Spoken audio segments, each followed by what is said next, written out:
Alhamdulillah wassalatu wassalamu ala Rasulillah. Segala puji dan puja kehadirat Allah Subhanahu wa taala, juga salawat dan taslim kepada Nabi besar Muhammad sallallahu alaihi wa ala alihi wa sahbihi wasallam. Saudaraku seiman, bertemu lagi insyaallah di Rabu siang hari.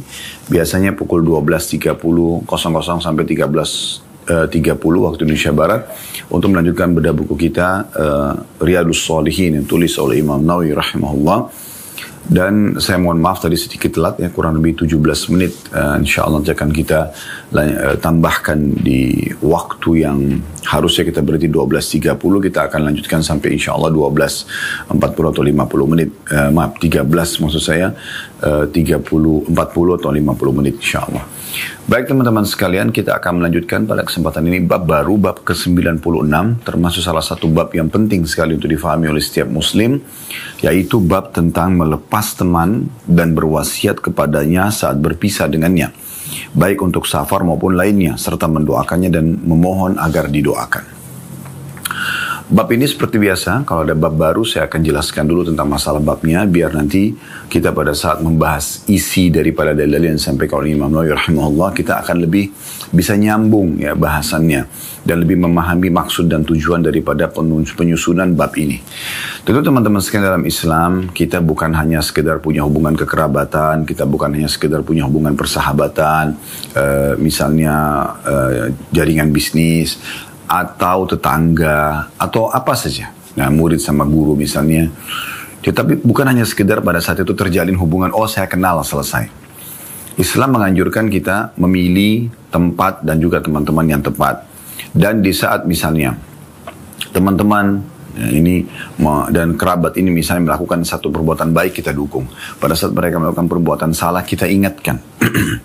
Begitu posisi seorang muslim, selalu peduli dengan kebenaran digambarkan oleh Allah atau diajarkan oleh Allah Subhanahu wa taala, dan bagaimana dia mendukungnya, dan bagaimana kemungkaran atau kesalahan dia mengingkarinya atau memberhentikannya. Nah, termasuk di sini adalah satu poin tambahan lagi berhubungan dengan masalah hubungan kekerabatan, hubungan persahabatan, tadi jaringan bisnis, tetangga sama tetangganya, misalnya guru sama muridnya, dan seterusnya. Misalnya bawaan sama pimpinan atau masyarakat dengan pemerintah, sama pemimpin para masyarakatnya misalnya, semua sama. Bagaimana pada saat mereka bertemu dan akan berpisah, walaupun misalnya berpisahnya itu hanya sekedar bukan safar, ya, artinya hanya berpisah misalnya malam ini kita akan berpisah karena sudah cukup waktu untuk bertemu misalnya. Kita akan masing-masing ke rumah bertemu dengan keluarga misalnya, atau memang mau safar, ya. Jadi dua-duanya ini dalam keadaan seperti ini tetap aja dianjurkan dalam Islam. Ada bab khusus adalah saling mewasiatkan kebaikan. Para sahabat ridwanullah alaihim, kalau mereka bertemu, misal contoh bertemu selepas sholat isya, masing-masing sudah akan pulang ke rumah, ke rumah keluarga masing-masing tentunya, maka mereka saling mewasiatkan satu sama yang lain. Misalnya, walaupun mereka hanya membaca surah Al-Asr saja. A'udzubillahi minasyaitonirrajim, bismillahirrahmanirrahim, wal 'asr, demi masa. Innal insana lafi khusr, sungguh manusia banyak sekali yang rugi dalam kehidupan dunia ini. Illa alladziina amanu wa 'amilus shalihat, kecuali orang yang sibuk beriman dengan imannya dan juga amal saleh.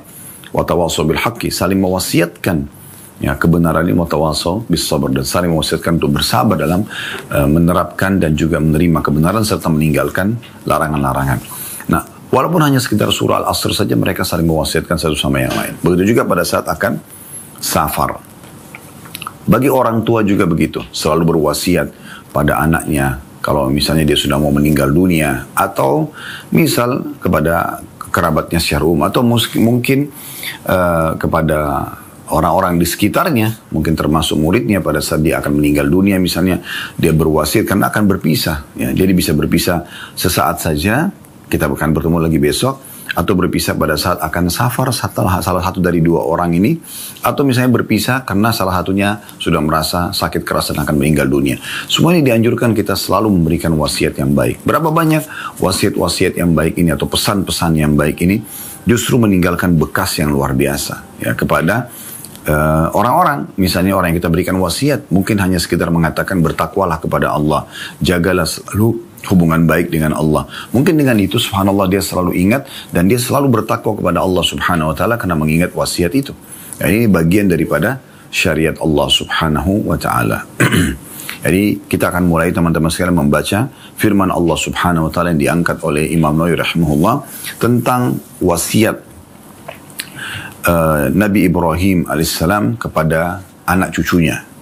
Diambil dari potongan surah Al-Baqarah surah nomor 2 ayat 132 sampai 133 yang berbunyi wassa biha Ibrahimu banihi wa Yaqubu ya baniya innallaha astafa lakumud din fala tamutunna illa wa antum muslimun am kuntum syuhada idh hadara Yaqub al-maut idh qala li banihi ma ta'buduna min ba'di qalu na'budu ilahaka wa ilaha abaika Ibrahim wa Ismail wa Ishaqa ilahan wahidan wa nahnu lahu muslimun. Artinya, dan Ibrahim telah mewasiatkan ucapan kepada anak-anaknya. Nah, di sini karena Nabi Ibrahim alaihissalam ingin pada saat beliau meninggal anak cucunya tidak melanggar ya, syariat Allah Subhanahu wa taala. Apa yang diperintahkan dikerjakan, apa yang dilarang dijauhi. Maka beliau berikan wasiat sebelum beliau wafat kepada anak-anaknya. Demikian pula Yaqub alaihissalam juga menjalankan tata cara yang sama pada saat dia akan meninggal dunia. Dia juga mewasiatkan kepada anak-anaknya. Dalam kurung Ibrahim berkata alaihissalam, wahai anak-anakku, sesungguhnya Allah telah memilih agama ini untuk kalian. Maka janganlah kalian mati kecuali dalam keadaan Islam. Ya, makna di sini adalah perlu kita fahami memang agama yang Allah turunkan dan agama yang Allah terima hanya Islam. Dan semua nabi-nabi agamanya Islam. Tidak ada agama lain yang diturunkan oleh Allah Subhanahu wa taala. Cuma satu agama ini turun-temurun. Yang berbeda adalah hukum-hukum. Mohon maaf. Dalam beberapa kasus saja. Tapi semua judulnya adalah agama Islam. Jadi Nabi Musa Muslim, Nabi Isa adalah Muslim, Nabi Muhammad alaihissalam semuanya Muslim. Tidak ada satupun Nabi kecuali Muslim. Itu keyakinan kita sebagai seorang Muslim, ya. Disebutkan dalam sebuah hadis yang sahih di mana Nabi SAW bersabda, perumpamaan aku dengan nabi-nabi sebelumku adalah ibarat sebuah bangunan yang sangat bagus. Orang-orang keliling di bangunan itu, kemudian mereka memuji-muji bangunan tersebut karena indahnya.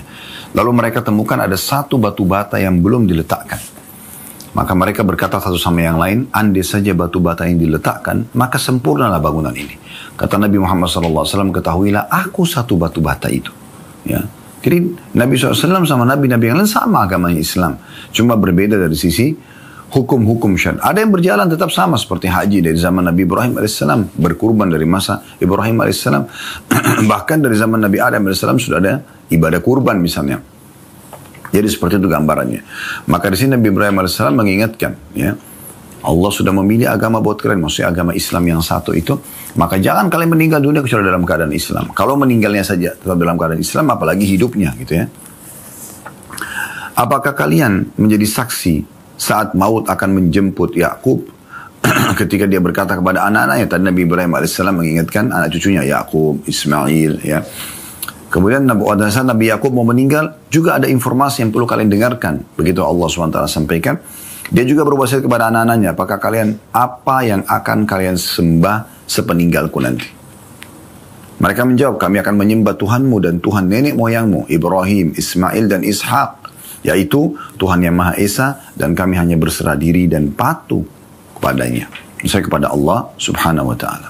Nah, di sini kita bisa lihat pentingnya wasiat yang disampaikan kepada anak cucu, ya. Pentingnya wasiat diambil juga dari sini. Tadi saya sudah rincikan misalnya pemimpin pada masyarakatnya, pentingnya wasiat misalnya sahabat pada sahabatnya, para bisnis pada para bisnisnya misalnya, agar bertakwa kepada Allah Subhanahu wa taala, agar selalu berpegang teguh dengan Islam dan agama yang mulia ini, ya.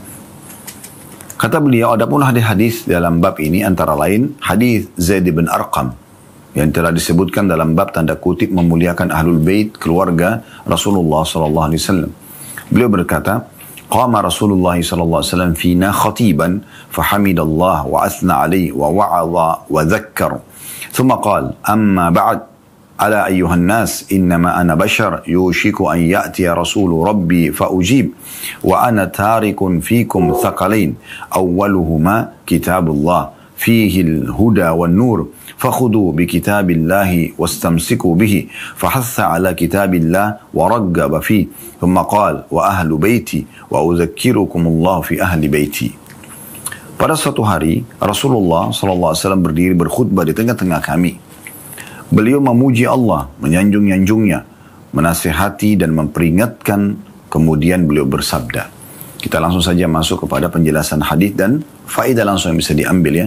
Di sini faedah hadis secara umum, hadis ini memberikan gambaran bagaimana Zaid bin Arqam radhiyallahu anhu menyebutkan dan menukil wasiat Nabi SAW kepada kita semua. Dan akhirnya dengan keikhlasan yang ada dalam hati beliau, Allah kekalkan riwayat ini sampai kepada kita. Dan faedah yang bisa diambil yang pertama adalah tentang kecerdasan Zaid bin Arqam radhiyallahu anhu, di mana beliau menukil tentang kisah bagaimana Nabi SAW pada saat sedang satu waktu bersama mereka, para sahabat kemudian menjadi khatib, dan caranya adalah memuji Allah ya, dan menyanjungnya, kemudian barulah beliau menasihati dan memberikan peringatan. Dan ini faedah yang luar biasa. Faedah kedua dari hadis adalah bagaimana seseorang kalau ingin memulai ibadah apapun, maka dia mulai dengan menyanjung dan memuji Allah subhanahu wa ta'ala. Apakah ingin berdoa, apakah ingin berceramah, apakah ingin menyampaikan wasiat atau mengajar, ya, atau mau bekerja misalnya, dia mulai dengan Alhamdulillah. Dan lebih sempurna lagi kalau dia ikutkan dengan wassalatu wassalamu ala rasulillah. Karena kita selalu memuji Allah dan baca salawat kepada Nabi SAW setiap mau beraktivitas. Terutama kalau Anda ingin berdoa. Ya, kalau doa, kata Ibnu Qayyim rahimahullah, tanpa tahmid, memuji Allah, dan tanpa salawat, maka tertolak. Begitu juga statement yang dinukil dari Umar radhiyallahu anhu, di mana beliau mengatakan itu adalah kewajiban membacakan salawat ya, dalam doa kepada Nabi SAW, dan itu penyebab diijabahnya doa kita oleh Allah subhanahu wa ta'ala. Jadi kita mulai dengan itu. Nah, ini pelajaran kedua dari hadis dari potongan ini. Ya. Kemudian selanjutnya, mulailah Nabi SAW memberikan wasiat, amma ba'd, lalu selanjutnya. Nah, ini faedah ketiga dari hadis. Kalau dalam tulisan bahasa Arab, ya, memang selalu setelah memuji Allah, salawat kepada Nabi SAW ada diikuti dengan amma ba'd, lalu selanjutnya. Mungkin ada tidak asing kalau mendengarkan para ustadz kita, para kiai kita dalam menyampaikan nasihat-nasihat mereka, petua-petua mereka sering kali mengucapkan amma ba'd. Nah, seperti itu. Itu juga termasuk bagian daripada sunnah Nabi alaihi salatu wassalam. Ini faedah ketiga, mengucapkan amma ba'd. Kemudian selanjutnya, wasiat Nabi SAW, ingatlah wahai manusia, sungguhnya aku ini hanyalah seorang manusia, tidak lama lagi utusan Tuhanku akan datang kepadaku dan aku pasti menyambutnya. Di sini faedah yang kita bisa ambil yang keempat langsung, yaitu wasiat Nabi SAW penting sekali. Kalau aku ini tidak mungkin hidup terus, aku pasti akan meninggal satu waktu, dan tidak lama lagi setelah aku berkhutbah ini akan ada malaikat maut, utusan Tuhanku akan datang menyambutku. Ya. Nabi SAW tidak tentukan waktunya kapan, tapi beliau mengatakan sudah sangat dekat. Oleh karena itu, hati-hati. Kalau aku saja meninggal, bagaimana juga dengan kalian? Dan perlu setiap orang di antara kita mempersiapkan diri untuk menghadapi kematian tersebut. Dan ini cukup banyak didukung dengan hadis-hadis yang lain di mana Nabi SAW mengatakan, ya, pada saat mengantar jenazah, kemudian beliau meneteskan air mata sampai membasah, sampai menetes ke tanah, membasahi tanah. Lalu kata Nabi SAW sambil lihat kuburan, seperti tempat inilah kita harus punya persiapan. Misal, gitu ya. Jadi Nabi SAW ingatkan masalah kematian. Beliau juga mengatakan, aku dulu melarang kalian di fase Mekah untuk ziarah kubur, maka sekarang di Madinah ziarahilah. Maksudnya setelah terjadi hijrah ke Madinah, dan seterusnya sampai menjelang hari kiamat, setiap muslim dianjurkan ziarah kubur. Untuk apa? Fa'inna tudzakirul akhirah. Karena akan mengingatkan kita tentang masalah kehidupan yang datang setelah kematian. Juga Nabi SAW mengatakan dalam hadis yang lain, kafa bil mauti dzakira, cukuplah mati itu sebagai pemberi peringatan misalnya. Dan memang harus setiap orang yang kita sadar kalau dia akan menuju ke Tuhannya. Dan berapa banyak ayat Al-Quran yang berbunyi wa ilaihin nusyur, dan hanya kepada Allah kita akan dikembalikan. Dalam zikir pagi petang, dalam zikir pagi kita selalu mengatakan, ya Allah bika asbahna wa bika amsayna wa bika nahya wa bika namut wa ilaikan nusyur. Ya, ini kita ucapkan karena kita akan kembali kepada Allah SWT. Ya Allah, kami tiba di pagi hari ini dengan izin-Mu. Kami juga tiba di sore hari dengan izin-Mu. Dan karena-Mu lah, dengan izin-Mu lah kami hidup. Dan juga karena-Mu lah kami meninggal dunia. Dan kepada-Mu kami akan dikembalikan. Di sore hari kita tinggal, akhirnya diganti dengan wa ilaikal masir. Ya. Dan kepada-Mu lah kami akan menuju. Kan gitu. Ini semua mengingatkan tentang hari pulang kita. hari kembali kita. Dan setiap muslim harus menyadari masalah itu. Makanya Nabi SAW berikan wasiat ini. Wasiat pertama beliau, wahai manusia ketahuilah, sudah tidak lama lagi aku pun akan meninggal. Kembali, aku tidak mungkin hidup selamanya. Dan ya, utusan itu kalau datang aku akan menyambutnya. Maksudnya aku akan ceria menyambutnya karena itu utusan Allah untuk membawa aku kepada kehidupan abadi menuju ke akhirat sana nanti. Ini wasiat yang luar biasa dari Nabi SAW. Kemudian wasiat kelima, Nabi SAW mengatakan, aku meninggalkan di tengah-tengah kalian dua perkara yang agung. Yang pertama ialah kitabullah. Ya. Maksudnya, ya, di dalam, nanti kalau aku sudah meninggal, patokan kalian adalah kembali kepada kitabullah Al-Quran. Ini faedah yang kelima dari hadis, yaitu pentingnya setiap muslim, apapun ya, yang dia sedang ingin lalu dalam kehidupannya, atau dia lalu dalam kehidupannya, selalu berpatokan pada Al-Quran, kitabullah. Kita berpegang teguh pada kitabullah agar benar-benar ya kita menjaga ya isinya, kandungannya, ya gitu, mengamalkanlah, kita membacanya, mentadabburi, merenungi ayatnya, menghafalnya dan mengaplikasikan dalam kehidupan kita. Jadi selalu tolok ukurnya adalah Al-Quran. Kalau Al-Quran mengatakan itu boleh, maka kita anggap boleh. Ya, siapa yang sesuai dengan Al-Quran kita benarkan dia. Siapa yang kita katakan tidak boleh, yang tidak boleh dalam Al-Quran. Dan juga siapa yang bertolak belakang, tetap memaksakan untuk melanggar, kita katakan dia salah. Nah seperti itu. Wasiat keenam, ya, cuma di sini kata Nabi SAW sebelum wasiat keenam, kata Nabi SAW, aku meninggalkan tengah-tengah kalian dua perkara agung. Yang pertama adalah kitabullah, dan di dalamnya ada petunjuk dan cahaya. Maka ambillah kitab Allah dan berpegang teguhlah dengannya. Ya.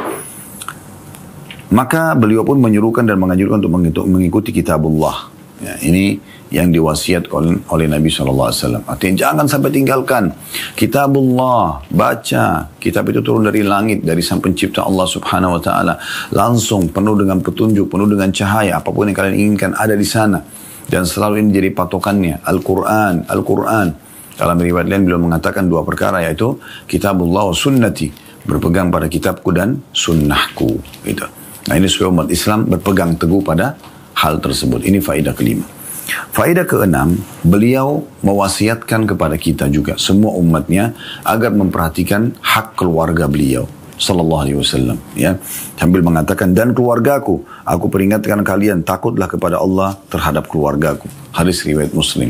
Maksudnya Nabi Sallallahu alaihi wasallam berwasiat agar setiap muslim memuliakan keluarga Nabi alaihi salatu wassalam. Dan tidak asing lagi tentunya kita memuliakan para ahli bait, ya, kita selalu membacakan salawat kepada mereka pada saat sedang sholat. Ya, kalau kita mengatakan mereka turunan Nabi SAW, kita muliakan. Tetapi ini tentu bukan berarti kita membiarkan mereka dalam kesalahan mereka atau maksiat mereka, tidak. Karena kalau ada orang yang melakukan kesalahan, tetap saja akan dihukum oleh Allah SWT walaupun keluarga Nabi alaihi salatu wassalam. Tapi kalau kita temukan misalnya ada orang di antara ahli bait dan juga selain ahli bait, mereka dua-duanya baik, maka kita lebih memuliakan ahli bait. Itu sudah menjadi syariat Nabi alaihi salatu wassalam. Dan setiap muslim tentunya sebagai bentuk cintanya kepada Nabi alaihi salatu wassalam, dia juga akan mencintai ahlul bait. Ahlul bait ini maksud dalamnya adalah keturunan Nabi sallallahu alaihi wasallam dan juga pasangan hidup beliau sallallahu alaihi wasallam. Ya, sebagaimana Allah subhanahu wa ta'ala menyebutkan kalau para istri pun ahlul bait, ya, mereka juga bagian daripada keluarga, gitu kan. Karena orang kalau sudah menikah dengan seorang laki-laki nikah sama wanita, kemudian tidak bercerai semasa hidupnya, maka dia juga akan bersama-sama di akhirat nanti.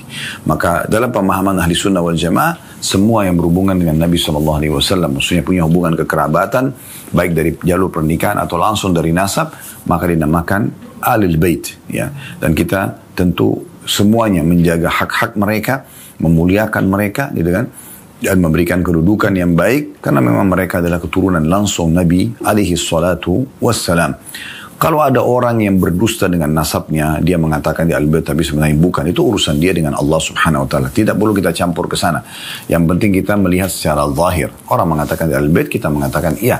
Kalau misalnya dia melakukan satu perbuatan baik, kita dukung. Kalau dia memiliki kemuliaan, kita muliakan. Kalau dia melakukan kesalahan, kita ingatkan. Ya, seperti itu gambarannya. Tapi jadi saksi bahasan kita di faedah yang keenam adalah bagaimana Nabi SAW juga berwasiat kepada umatnya untuk memberikan perhatian kepada keluarga beliau Sallallahu Alaihi Wasallam. Selanjutnya hadits nomor 717 Dari Abu Sulaiman Malik bin Al-Huwairith radhiyallahu anhu, beliau berkata, "Ataina Rasulullah sallallahu alaihi wasallam wa nahnu syababatun mutaqaribun fa aqamna 'indahu 20 lailah. Wa kana Rasulullah sallallahu alaihi wasallam rahiman rafiqa fa dhanna anna qad ishtaqna ahlana فسألنا عمن تركنا من أهلنا فأخبرناه فقال ارجعوا إلى أهليكم فأقيموا فيهم وعلموهم ومروهم وصلوا صلاة كذا في حين كذا وصلوا كذا في حين كذا فإذا حضرت الصلاة فليؤذن لكم أحدكم وليؤمن أكبركم." Hadis riwayat Bukhari Muslim. Terjemahannya, kata Abu Sulaiman Malik ibn Al-Huwairith radhiyallahu anhum, kami pernah mendatangi Nabi atau mendatangi Rasulullah sallallahu alaihi wasallam, maksudnya mendatangi ke Madinah, ya. Saat itu kami adalah para pemuda yang sebaya. Kami tinggal di tempat Rasulullah SAW selama 20 hari. Rasulullah SAW adalah seorang yang sangat penyayang dan berhati lembut. Beliau mengira bahwa kami telah rindu kepada keluarga kami. Maka beliau pun menanyakan kepada kami tentang keluarga yang kami tinggalkan. Maka kami menceritakan kepada beliau. Akhirnya beliau bersabda, "Kembalilah kepada keluarga kalian dan tinggallah di tengah-tengah mereka. Ajarilah mereka dan suruhlah mereka. Laksanakan sholat ini di waktu ini dan sholat ini di waktu ini. Apabila telah tiba waktu sholat, maka hendaklah seseorang di antara kalian mengumandangkan azan untuk kalian dan hendaknya yang mengimami kalian adalah yang tertua di antara kalian." Dalam riwayat Bukhari ada tambahannya, "Wasallu kama ra'aitumuni usalli," dan sholatlah kalian sebagaimana kalian melihatku sholat. Hadis ini memberikan banyak sekali faedah kepada kita. Kita ambil dulu syarah umumnya, penjelasan umumnya. Kalau riwayat ini menjelaskan tentang bagaimana ada beberapa orang sahabat yang luar dari kota Madinah datang, di antaranya adalah yang menyampaikan riwayat ini Abu Sulaiman Malik bin Al-Huwairith radhiyallahu anhu. Beliaulah yang menceritakan tentang kondisi dia dan teman-temannya datang untuk belajar kepada Nabi alaihi salatu wassalam. Dan digambarkan di sini bagaimana mereka sibuk dalam 20 hari mempelajari Islam ini dari Nabi SAW.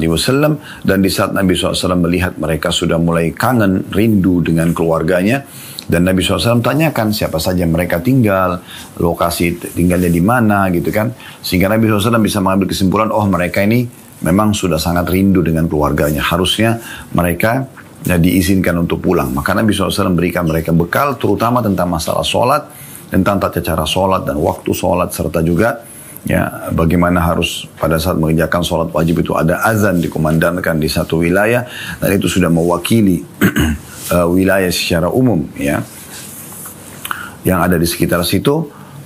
Kemudian Nabi SAW menyuruh agar yang menjadi imam adalah orang yang tertua di antara mereka.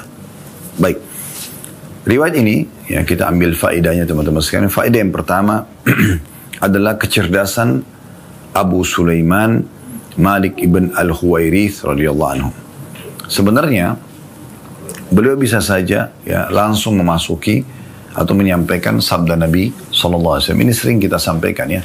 Jadi salah satu ciri khas yang kita coba terapkan dalam bahasan hadis adalah kalau ada sahabat yang menyampaikan awal kisah terjadinya penyampaian hadis itu, kita jadikan sebagai pegangan kita. Ya, kita jadikan sebagai kelebihan tersendiri. Karena dengan itu kita jadi bisa faham apa yang sedang terjadi pada saat itu. Karena Abu Sulaiman bisa saja langsung mengatakan, ya sungguhnya Nabi SAW mewasiatkan kami agar kami sholat. Ya, tepat waktu. Dan kami juga ya menunjuk satu muadzin dan menjadikan orang yang tertua dan kami sebagai imam. Selesai. Tapi di sini subhanallah, dengan dia menyampaikan ternyata dia datang dengan teman-teman yang sebaya dengan dia, kemudian duduk 20 hari di kota Rasulullah SAW, belajar dari Nabi SAW, lalu menyebutkan tentang ciri Nabi. Nabi itu rahiman rafiqa, ya beliau adalah orang yang sangat penyayang, ya, dan juga lembut. Kemudian juga mereka setelah dilihat oleh Nabi SAW muncul seperti rasa kangen karena sering menyebut-nyebut tentang keadaan keluarga dan perkampungan mereka, maka Nabi SAW izinkan mereka pulang. Nah ini kan perlu untuk kita ketahui, karena dari sini pun kita akan ambil faedah-faedah yang sangat banyak. Itu kurang lebih gambarannya. Baik, kita ambil faedah pertama berarti tentang kecerdasan Abu Sulaiman Malik bin Al-Huwairith radhiyallahu anhu, bagaimana beliau mendatangkan awal kisah daripada wasiat Nabi SAW kepada beliau dan juga teman-temannya. Faedah kedua dari hadis adalah pentingnya seseorang muslim untuk datang menuntut ilmu. Ingat teman-teman sekalian, ilmu itu harus dicari. Tidak ada orang di antara kita yang lahir dalam kondisi sudah alim, sudah faham agama ini. Harus belajar. Kita luangkan waktu. Para pengajar pun masih harus belajar. Para da'i, para ulama pun masih terus harus mendalami ilmu agama ini. Sambil mengajarkan kepada umat. Apalagi umat yang dasarnya memang belum meluangkan waktu khusus untuk belajar. Mereka harus meluangkan waktu belajar. Diambil daripada sikap Abu Sulaiman Malik bin Al-Huwairith radhiyallahu anhu, bagaimana beliau sengaja datang ke kota Madinah bersama teman-teman yang sebaya dengannya. Dan kemudian juga menuntut ilmu. Ini faedah yang kedua dari hadis. Faedah yang ketiga, pentingnya anak-anak muda dibiasakan untuk mendalami ilmu agama. Ini yang harus dimaksimalkan di masa muda. Menghabiskan umur dalam menuntut ilmu agama. Itu penting sekali. Itu yang harus dilakukan. Gitu. Jadi berapa banyak anak muda sekarang yang hilang dari peredaran agama. Maksudnya adalah tidak mempelajari ilmu agama. Mereka justru jauh dari agama. Ya, seakan-akan agama itu memang sebuah spesialis saja yang harus ditekuni oleh sebagian orang, tidak harus semuanya. Tidak, saudaraku. Semua muslim punya kewajiban untuk mempelajari Islam. Ya, itu bukan opsi, tapi kewajiban. Anda wajib mengetahui tentang apa itu rukun Islam, ya, kemudian rinciannya dan Anda amalkan. Apa itu rukun iman, Anda rinciannya kemudian Anda amalkan dalam kehidupan. Itu wajib, bukan pilihan. Jadi harusnya setiap muslim itu memang sudah langsung saja belajar dan supaya dia memahami apalagi hukum-hukum dasar dalam agama Islam, masalah sholat, masalah puasa, masalah zakat, masalah haji misalnya ya.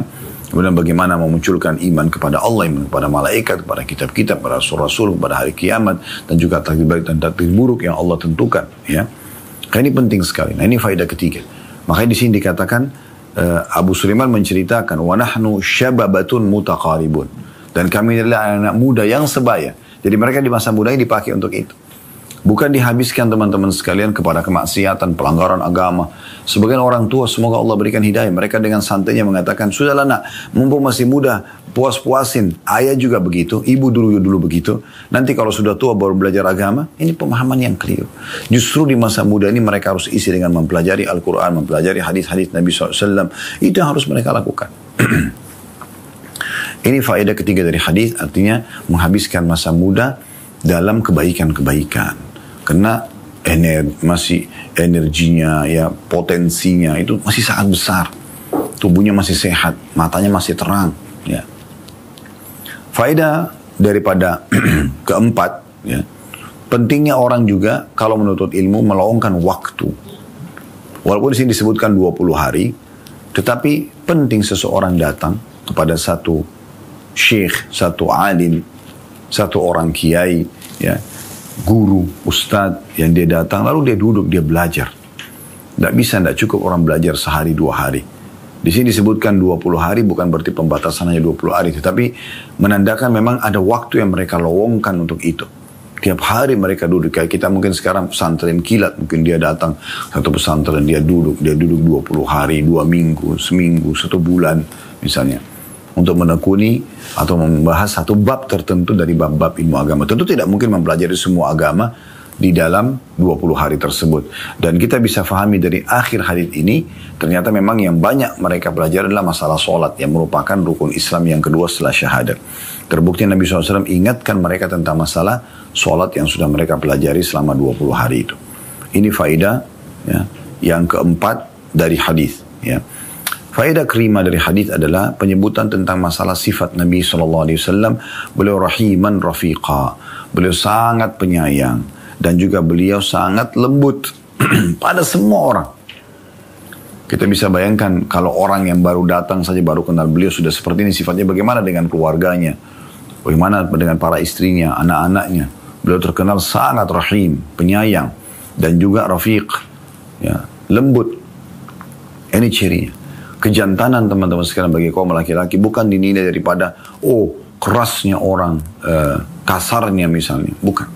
Tapi bagaimana dia menunjukkan sikap dewasanya, Dia bisa tegas pada hal-hal tertentu. Nabi SAW tegas di beberapa keadaan seperti pada saat para ummahatil mu'minin menuntut naik nafkah misalnya. Beliau tegas.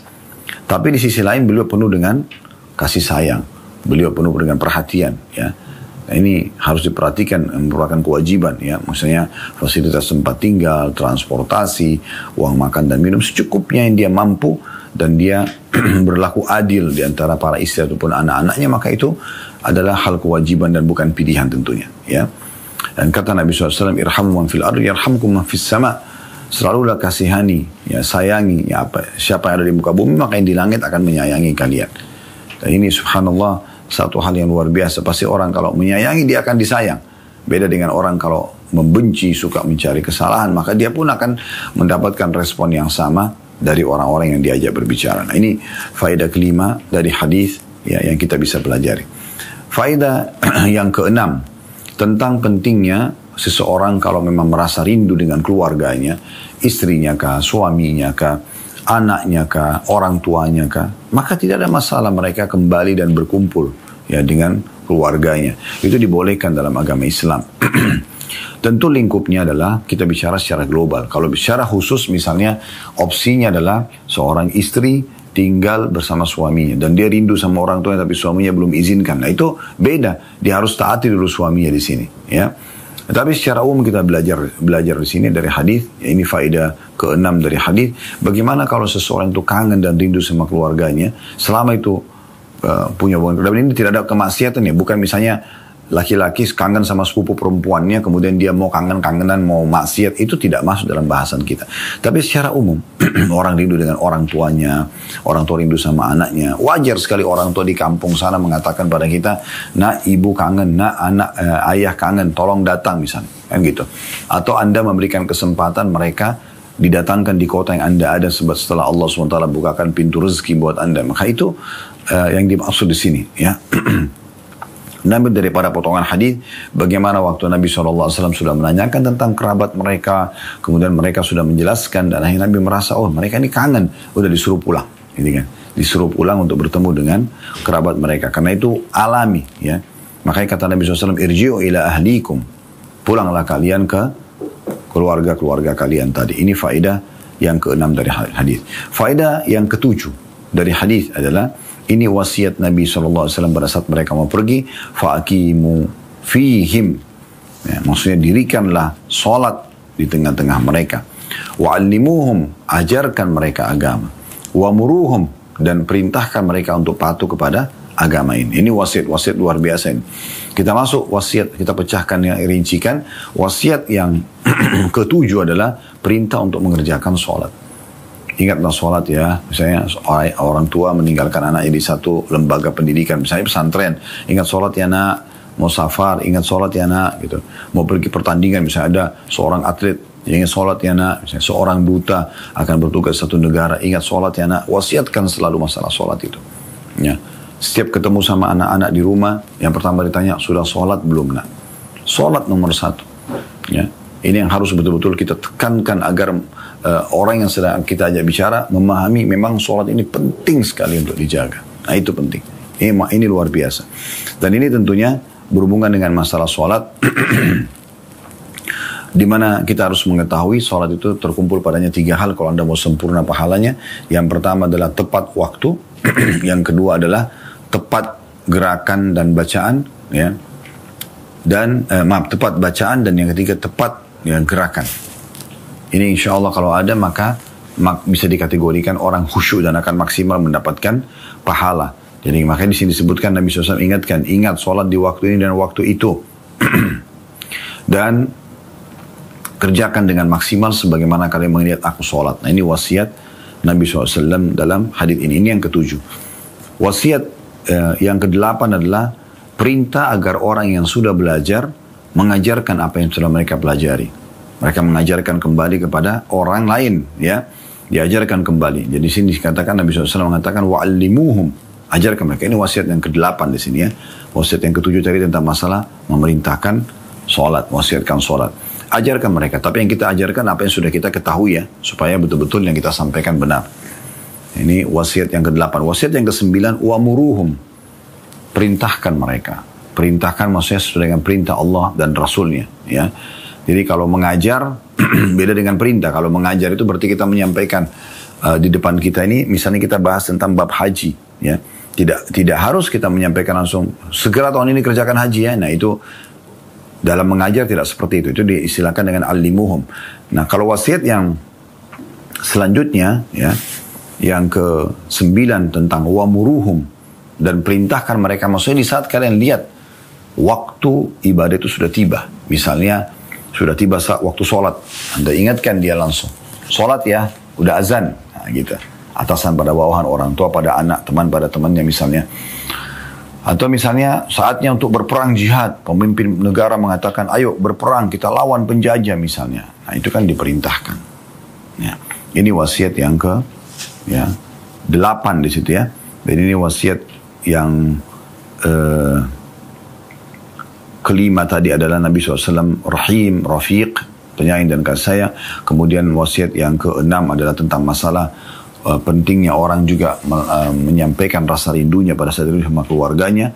Kemudian wasiat ke-7 tentang mendirikan sholat, wasiat ke-8 tentang mengajarkan, wasiat ke-9 tentang masalah memerintahkan di saat tiba waktunya. Ya. Kemudian wasiat yang ke-10 tentang pentingnya ada muadzin untuk sholat wajib. Dan azan itu sudah mewakili semua wilayah. Gitu kan? Misalnya Anda di RT ini ada satu masjid sudah azan, Anda sudah boleh sholat. Bahkan pendapat ulama adalah satu kota, gitu kan? Satu kota. Kalau di Jordan itu bahkan menjadi peraturan pemerintah mereka, azan itu hanya masjid jami', kayak kita di Jakarta misalnya Istiqlal. Lalu yang lainnya itu mendengarkan melalui radio. Kalau sudah oke semuanya, sudah selesai azan, maka setiap masjid boleh iqamah, tidak azan lagi gitu. Nah ini contohnya, maksudnya secara umum bahasan dalam fikih, bolehnya satu azan di satu wilayah mewakili wilayah lain. Tapi apakah boleh setiap kecamatan atau setiap masjid azan? Boleh saja. Sebagaimana di Indonesia misalnya kita lakukan itu semua juga boleh. Tapi pentingnya ada muazzin ini. Dan ini agar memanggil umat Islam dan mengingatkan mereka tibanya waktu sholat. Ya. Wasiat yang terakhir yang ke-11 adalah pentingnya juga memilih imam. Ya. Kalau dalam hadits ini disebutkan, maka karena mereka sebaya semuanya, ya, dan juga mereka terlihat para sahabat ini, Abu Sulaiman, Malik ibn al-Huwairits radhiyallahu anhu dan teman-temannya, karena mereka sebaya, mereka juga datang belajar sama-sama dari awal sampai selama 20 hari itu, maka Nabi SAW lihat ini orang sama semua nih, umurnya sama, umumnya ya, kemudian ilmunya juga masih sama semuanya, mungkin juga mereka hijrahnya sama, karena dalam hadis ini dikatakan begitu. Kalau orang yang pertama layak jadi imam yang paling bagus bacaannya. Kalau sama bacaannya, maka yang paling paham terhadap sunnah. Kalau sama dengan pemahaman sunnahnya, maka yang paling lebih dulu hijrah. Kalau sama juga hijrahnya, maka yang lebih tua di antara mereka. Jadi Nabi SAW sudah masuk langsung ke masalah lebih tua, karena sepertinya mereka ini, ya, dalam pemahaman Al-Qur'annya dan pemahaman hadisnya, dalam masalah hijrahnya, mereka sepertinya sama semuanya anak-anak muda ini. Maka Nabi SAW langsung mengambil tolok ukur tentang masalah wal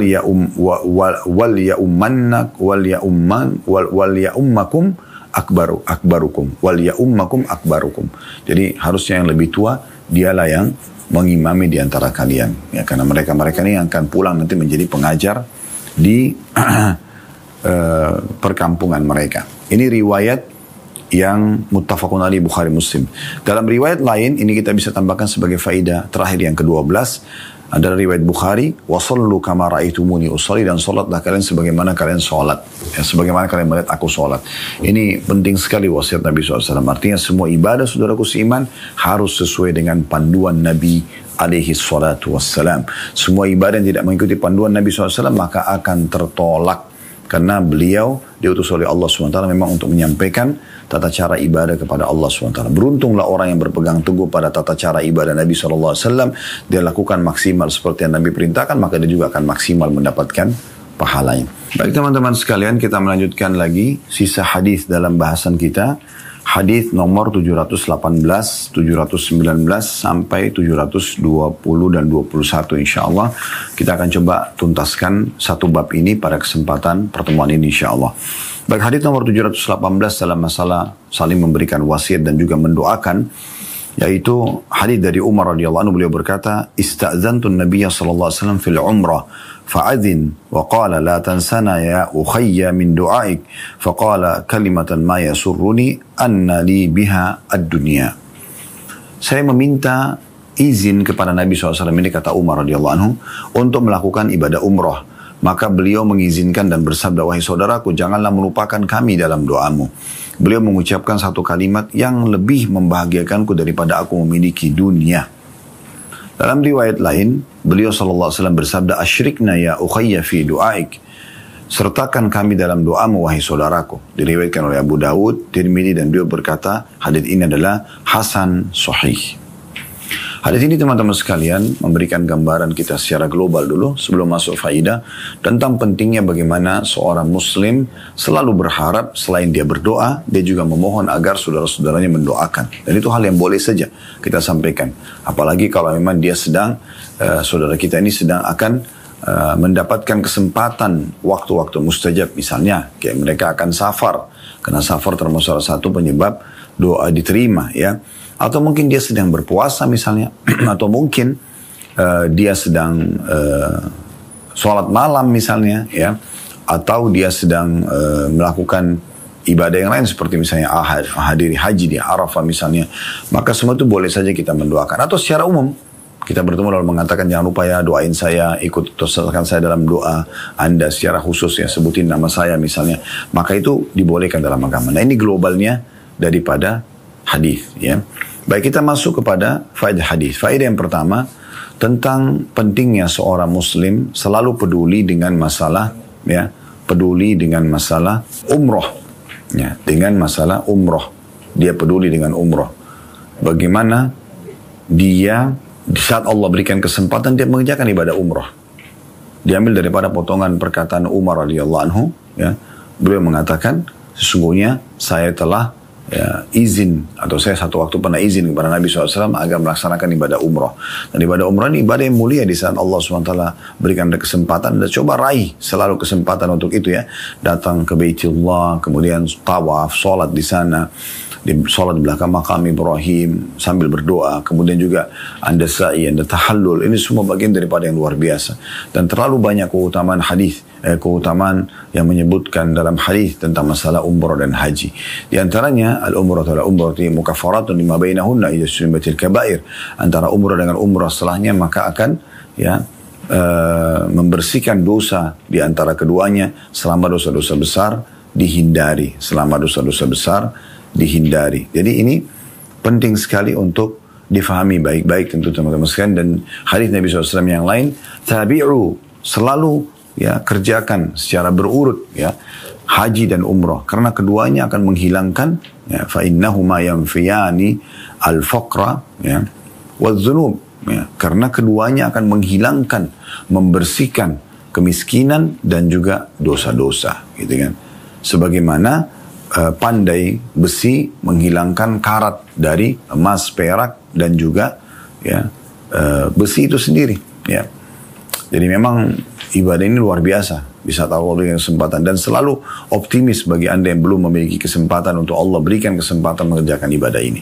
Ini yang pertama. Yang kedua, pentingnya seseorang meminta izin kepada atasannya kalau memang dia memiliki pemimpin, misalnya kayak di sini Umar bin Khattab, selain mertua Nabi SAW juga memang dia tinggal bersama Nabi SAW di Madinah, dan Nabi SAW waktu itu ada. Tidak ada salahnya dia minta izin, pamit lah kalau kita, ya, untuk melakukan perjalanan ibadah. Dan ini boleh, seperti kalau kantor misalnya resmi kita ajukan pengajuan kita untuk apa namanya izin agar kita bisa melakukan ibadah, itu, ya. Kemudian yang ketiga adalah bagaimana bagi orang yang sedang musafir memperbanyak doa, anjuran untuk memperbanyak doa untuk dirinya sendiri tentunya, dan untuk orang lain, ya. Dan yang terakhir, yang keempat adalah pentingnya seseorang untuk menitipkan agar saudaranya yang sedang musafir itu mendoakan dia. Sebagaimana saya bahasakan tadi, kalau sebenarnya ini, ya, orang kalau mau safar dan dia akan melalui tempat dan waktu-waktu yang mustajab, maka dia menitipkan tolong doakan saya juga, ya. Selanjutnya hadis nomor 719 berbunyi dari Salim bin Abdullah bin Umar radhiyallahu anhuma. Salim sebenarnya ini sebagian ulama mengatakan dia tabi'in. Tapi saya tidak tahu di sini kenapa dituliskan radhiyallahu anhuma. Jadi mungkin yang dimaksud adalah Abdullah bin Umar radhiyallahu anhu, karena ayahnya Abdullah sahabat dan juga Umar adalah sahabat. Anna Abdullah bin Umar radhiyallahu anhuma kana yaqul lirajul idza arada safaran udnu minni hatta uwaddi'aka kama kana Rasulullah sallallahu alaihi wasallam yuwaddi'una fayaqul astawdi'u Allah dinaka wa amanataka wa khawatima 'amalik. Bahwa Abdullah bin Umar radhiyallahu anhuma berkata kepada seseorang yang hendak bepergian jauh atau safar, mendekatlah kepadaku hingga aku melepas kepergianmu sebagaimana Rasulullah SAW melepas kepergian kami. Karena beliau pada saat kami mau safar mengucapkan astaudi'ullaha dinak. Aku menitipkan ya, kepada Allah agamahmu, wa amanatak, dan amanah-amanahmu, wa khawatima amalik, dan penutup amal-amalmu. Ini langsung saya baca, ini hadis riwayat Tirmidzi dengan sanad hasan sahih. Saya baca langsung 720 karena mirip hadisnya dari Abdullah bin Yazid Al-Khatmi As-Sahabi radhiyallahu anhu. Beliau berkata, "Kana Rasulullah sallallahu alaihi wasallam idza arada an yuwaddi al-jaysh qala astaudi'ullaha dinakum wa amanatakum wa khawatima a'malikum." Bahwasanya Rasulullah SAW bila ingin melepas pasukan untuk pergi berperang, maka beliau tidak pernah luput mengucapkan astaudi'ullaha dinakum. Aku menitipkan kepada Allah agama kalian, wa amanatakum, dan amanah-amanah kalian, wa khawatima a'malikum, dan juga penutup-penutup amal kalian. Hadis sahih diriwayatkan oleh Abu Daud. Ya.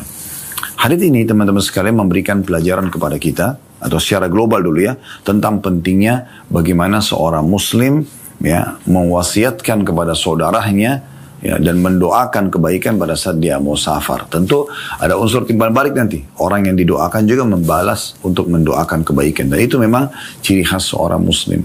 Dimulai dari salam yang sering kita ucapkan satu sama yang lain. Maka ini teman-teman sekalian, pengucapan salam sangat besar manfaatnya. Karena kita kalau bilang assalamualaikum, semoga keselamatan tercurahkan pada kalian, warahmatullah, dan rahmat Allah, ya, maksudnya karunianya, wabarakatuh, dan juga ya keberkahan. Ya, ini selalu kita ucapkan. Ini contohnya, dan doa-doa yang lainnya. Nah, di antaranya yang diajarkan oleh Nabi SAW kepada Abdullah bin Umar dan para sahabatnya. Ini doa penting sekali untuk dihafal. Setiap kali kita mau melepaskan saudara kita dalam safar, astaudi'allaha dinaka.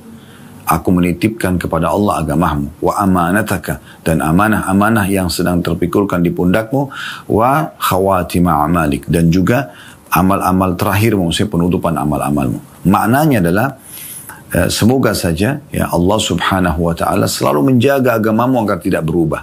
Selalu juga menjaga amanah-amanah yang ada terbangkan di pundakmu agar engkau selalu menjaga amanah tersebut. Dan semoga juga amal-amal baik yang sudah kamu kerjakan terus menemanimu sampai menjelang ajal datang nanti. Dan ini luar biasa. Ya, ini doa, sebenarnya doa seseorang kepada saudaranya akan safar. Nah, ini penting sekali.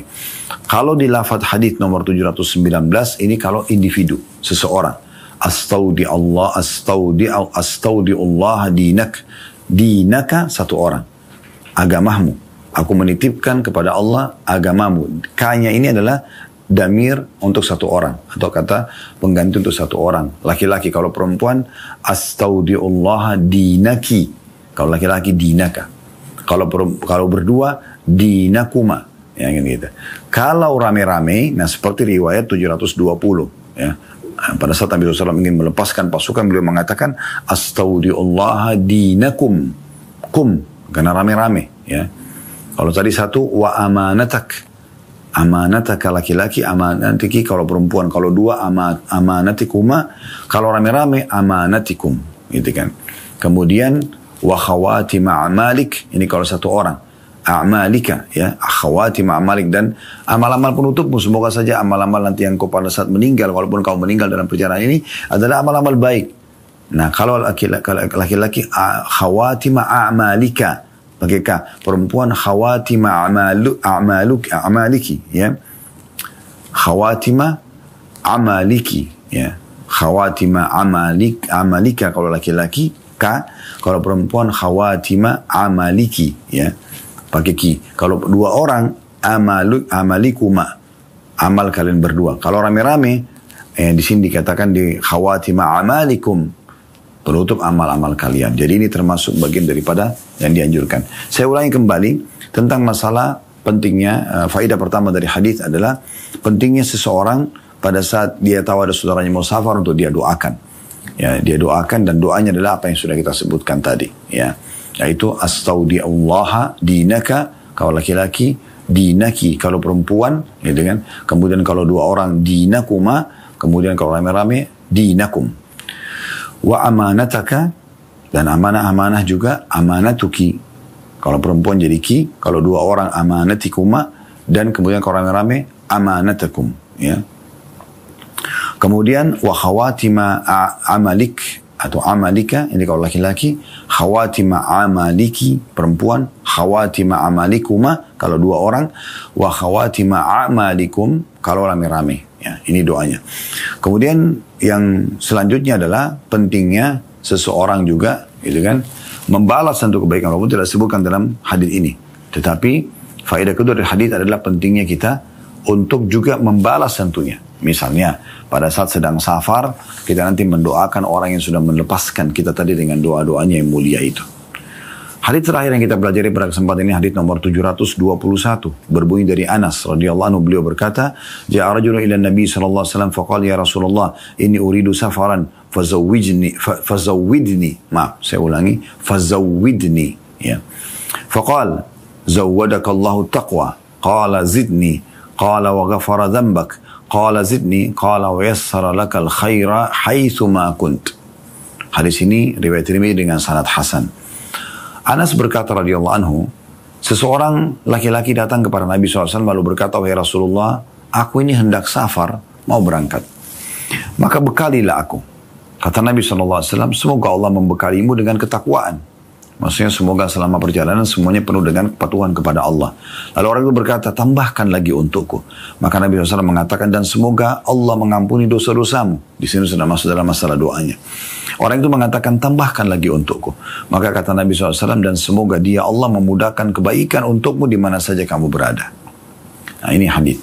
Secara global, makna hadis adalah bagaimana pentingnya seseorang minta agar didoakan oleh saudaranya. Dalam keadaan dia mukim misalnya, ketemu saja, kita jelaskan, misalnya tolong doain saya, ya.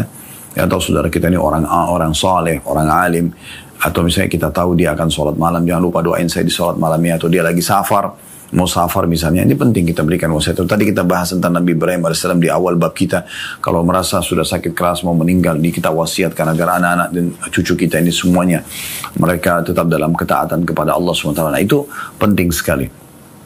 Nah, ini secara global daripada makna hadis tentang pentingnya setiap orang di antara kita minta didoakan atau kita mendoakan juga orang lain. Nah, itu bagian daripada syariat Islam, dan jangan pernah berhenti. Doa ini luar biasa dahsyatnya, agar sering kita ucapkan, ya, kata-kata yang baik, dan juga nanti akan bisa menjadi doa baik untuk diri kita, keluarga kita, dan juga untuk orang lain. Baik, kita masuk kepada faedah hadis. Faedah yang pertama adalah pentingnya seseorang, kita masuk dulu kepada kecerdasan Anas radhiyallahu anhu, di mana dia menukil tentang masalah bagaimana awal kisah Nabi SAW bertemu dengan orang ini, dan akhirnya dia pun meminta wasiat, dan Nabi SAW berikan wasiat dan juga mendoakan. Kemudian faedah kedua dari hadis adalah tentang pentingnya seorang muslim kalau dia akan safar, dia datangi orang-orang yang dituakan, orang yang bijaksana, orang saleh, ya. Di sini sahabat ini mau safar, dia datang kepada Nabi SAW. Atau kalau kita mungkin dia datang kepada seorang guru, ya, seorang ustadz, seorang kiai yang dianggap memang Masya Allah orangnya sangat baik dan dekat dengan Allah SWT. Lalu minta agar diwasiatkan. Minta agar diwasiatkan. Ini faedah kedua dari hadis. Faedah ketiga dari hadis, pentingnya saling berwasiat tentang masalah takwa kepada Allah SWT atau patuh kepada Allah Subhanahu wa ta'ala. Patuh kepada Allah SWT. Ini penting sekali. Bertakwalah kepada Allah, bertakwalah kepada Allah. Itu selalu kita ingatkan, ya. Dan kalau ada orang yang Allah mudahkan mengingatkan kita dengan kata-kata ini, jangan pernah tersinggung, ya. Ini sangat baik, Ya, bertakwalah kepada Allah akhi, bertakwalah kepada Allah ukhti, takutlah kepada Allah, jangan sampai anda begini dan begitu. Ya, semua kita ingatkan. Ini penting sekali untuk saling mewasitkan masalah ini. Kemudian yang keempat faedah dari hadis adalah bolehnya seseorang minta, misalnya dikatakan, kita bilang tolong bekali saya dengan saat safar ini. Misalnya guru kita atau orang yang kita tuakan tadi mengatakan, semoga Allah misalnya, atau berbekallah dengan ketakwaan, selalulah patuh kepada Allah, jangan buat dosa selama perjalanan. Boleh kita minta tambahan. Atau dia sudah doakan, semoga Allah selamatkan pergi dan pulang selamat. Kita masih bisa mengatakan, tolong tambahkan doa yang lain lagi. Tidak ada masalah. Selama tidak mengganggu orang itu, kita minta sebagaimana sahabat ini minta. Kemudian, yang kelima faedah dari hadis adalah pentingnya seseorang kalau mendoakan orang lain mendahulukan masalah memohon ampun kepada Allah SWT. Jadi baik orang itu masih hidup atau orang itu sudah meninggal. Kalau kita ingin doakan orang lain, yang paling bagus kita doakan agar dosa-dosanya dimaafkan. Karena semua sumber permasalahan dalam hidup adalah dosa dan maksiat. Kalau itu sudah dimaafkan maka akan selamatlah orang tersebut. Kemudian yang terakhir adalah wasiat yang keenam tentang masalah doa Nabi SAW, dan ini juga boleh kita ucapkan, semoga Allah mudahkan kebaikan untukmu dimanapun kau berada. Ini bagian doa yang luar biasa. Setelah kita mohonkan ampun buat dia, adalah kita berdoa pada Allah agar dimudahkan urusannya. Dan kalau Allah kabulkan itu, kalau Allah kabulkan, subhanallah, maka secara otomatis nanti kita pun akan ikut serta dalam apa yang dia sedang nikmati dalam bentuk pahala. Misalnya dia berhasil dalam proyeknya, dia berhasil dalam silaturahim keluarganya, dalam menuntut ilmunya misalnya, dalam menagih utangnya, apa saja. Maka kita akan panen pahala karena doa kita termasuk penyebab dia mendapatkan apa yang dia inginkan. Allahu a'lam. Ini bahasan kita insyaAllah. Beberapa hadis dari bab 96 tentang masalah berwasiat dan juga mendoakan saudara kita yang akan berpisah dengan kita. Dan kita akan masuk insyaAllah ke depannya bab ke-97, bab istikhara dan musyawarah. Subhanakallahumma bihamdika, asyhadu an la ilaha illa anta astaghfiruka wa atubu ilaik. Wassalamualaikum warahmatullahi wabarakatuh.